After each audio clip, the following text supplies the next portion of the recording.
Olá, bom dia. INSS começa a pagar hoje a antecipação do 13º salário para aposentados e pensionistas.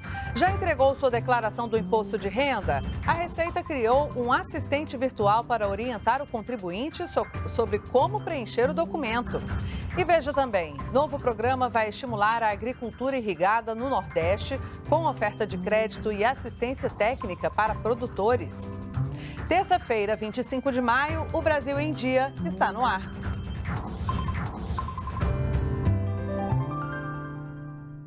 Agora são 8 horas da manhã, estamos ao vivo também pelas nossas redes sociais, as redes sociais da TV Brasil. A gente abre a edição de hoje com uma notícia importante para aposentados e pensionistas do INSS. É que o governo começa a pagar a antecipação do 13º salário. Vamos conversar com a repórter Márcia Fernandes, que tem os detalhes.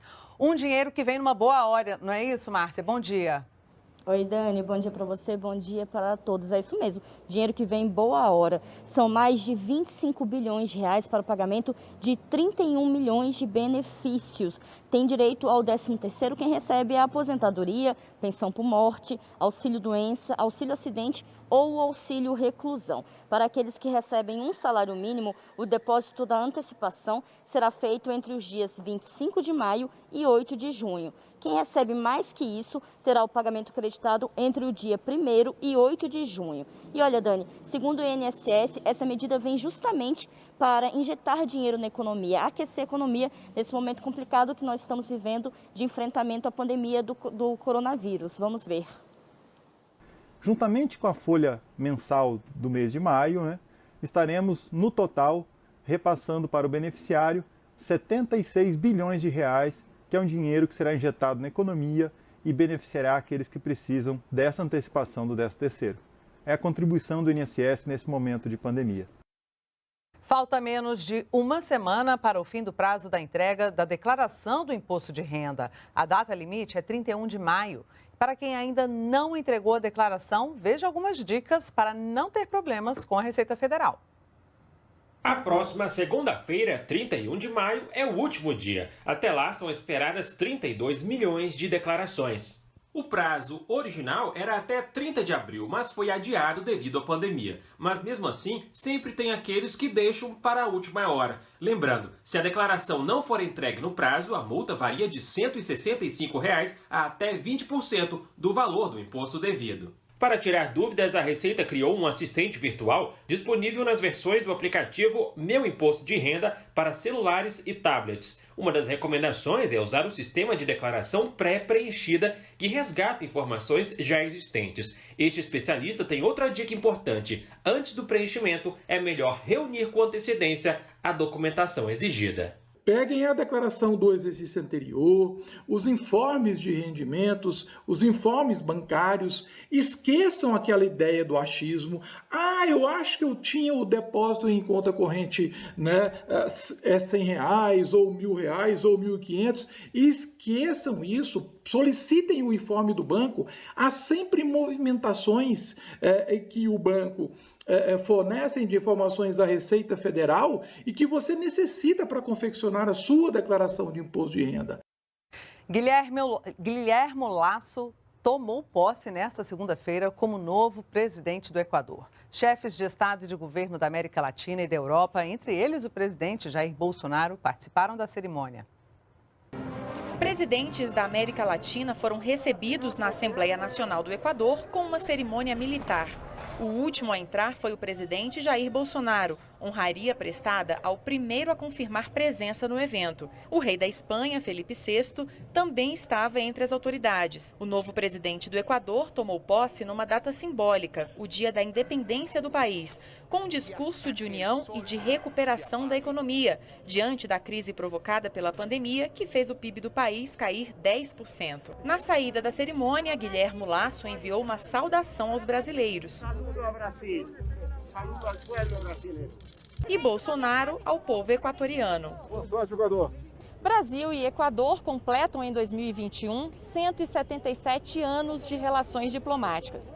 Nos últimos anos, o comércio entre os dois países caiu, mas com a chegada de Guilherme Lasso, a expectativa é de incremento nos negócios.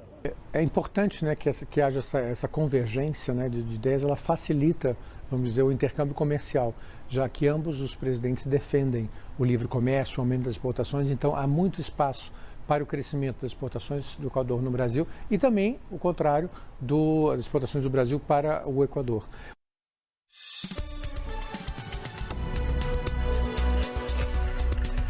Momento Saúde. A Fiocruz retoma a partir de hoje a produção de mais vacinas da AstraZeneca. A fundação recebeu no último sábado uma remessa de IFA, que é a matéria-prima para fabricar o imunizante. O volume é suficiente para produzir 12 milhões de doses.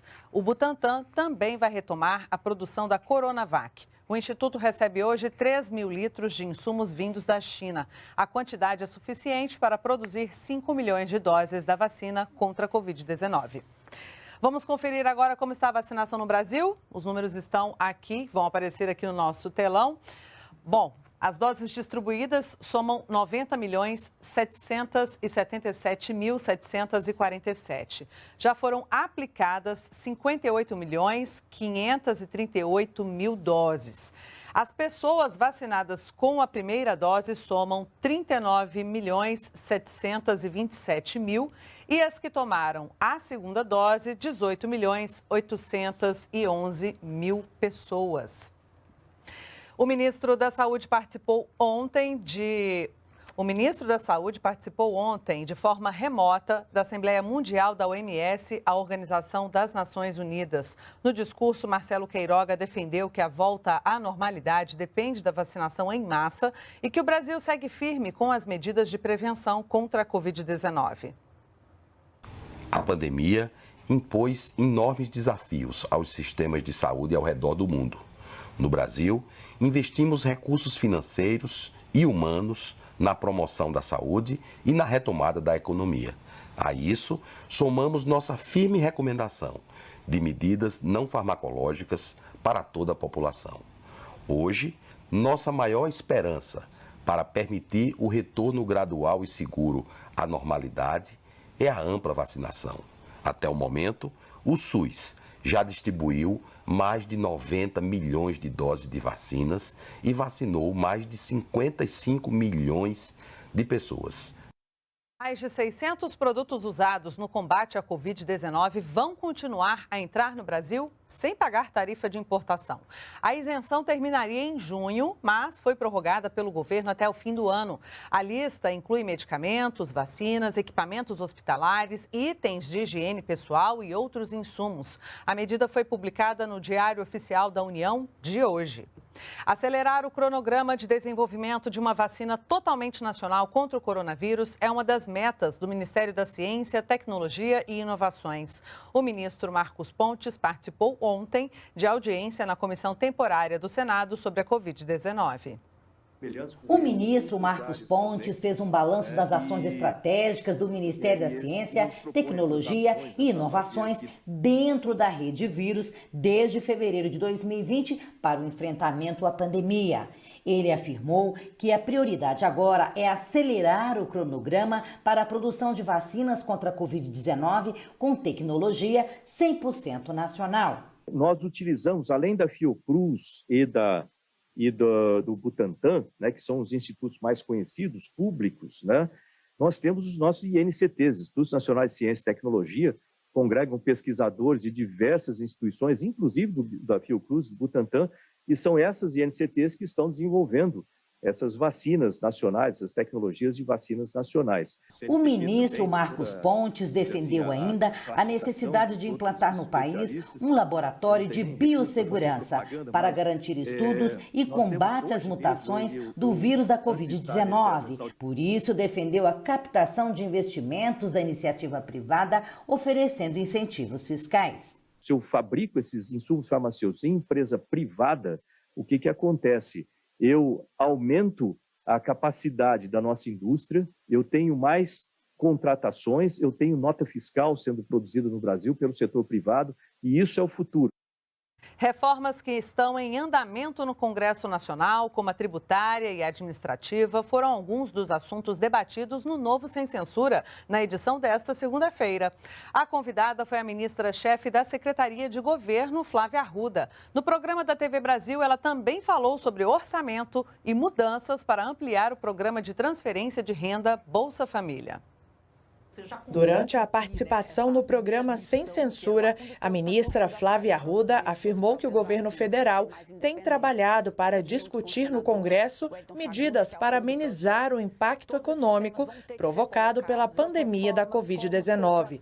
Uma delas envolve a ampliação do Bolsa Família. Nós teremos nos próximos dias conversa em relação ao Bolsa Família, e aí não é uma questão de o texto da Câmara ou o texto do governo, não existe uma disputa de protagonismo, e sim uma coisa prática, necessária e urgente, que eu acho que é a ampliação não só do valor, mas também dos beneficiários. Segundo a ministra-chefe da Secretaria de Governo, entre as pautas prioritárias em andamento, a reforma tributária é a que está em fase mais avançada de discussão no Congresso Nacional. Esse assunto já foi amplamente debatido, já tem aí temas que são de consenso tanto da Câmara quanto do Senado e do próprio governo. Então eu acho que ela anda assim, talvez ela venha dividida e não uma grande reforma, para a gente conseguir aprovar em partes essa reforma tributária. Talvez não saia do tamanho que foi discutido na PEC pelo momento que nós estamos vivendo. Não é hora de aumentar imposto, né? Então, a gente precisa ter muito cuidado, colocar as pautas que são fundamentais. O projeto de reforma tributária que está em discussão no Congresso prevê, por exemplo, a criação de um imposto único em substituição à atual cobrança de 5 alíquotas, entre elas PIS e COFINS. O objetivo é substituir o atual modelo tributário do país por mecanismos modernos e que gerem impactos positivos na produtividade e no crescimento econômico do Brasil. Vamos mudar um pouquinho de assunto agora? Um novo programa vai estimular a agricultura irrigada no Nordeste com oferta de crédito para produtores e empresas e também assistência técnica para os projetos. É o Profinor, que também deve promover o desenvolvimento sustentável na região. O Nordeste é uma das regiões com maior potencial agrícola do Brasil, sendo responsável, por exemplo, pela produção de 80% das frutas frescas do país. E para aumentar a produtividade local, o programa Profinor vai fomentar a agricultura irrigada, numa parceria do Ministério da Agricultura, Pecuária e Abastecimento e o Banco do Nordeste. Temos grandes celeiros de produção, grandes polos de desenvolvimento voltados para a agricultura, que a gente precisa dar dinamicidade a esses polos, que a gente quer fazer o aumento da produtividade agrícola pelo emprego de novas tecnologias. Este produtor rural da Bahia fala sobre as expectativas de geração de empregos com a chegada do Profinor. Nesta área irrigada, o projeto gerará cerca de 2.600 postos de trabalho. Entre os objetivos do Profinor estão o aumento da produção de alimentos e o crescimento da agricultura irrigada no Nordeste. Tudo feito de forma sustentável. Além de promover ganhos consideráveis de produtividade, a agricultura irrigada é uma importante ferramenta de redução dos riscos climáticos que podem comprometer seriamente os investimentos dos produtores rurais. E o Brasil em Dia fica por aqui. Você pode rever as nossas reportagens nas nossas redes sociais. Uma ótima terça-feira para você. Até amanhã. Tchau, tchau.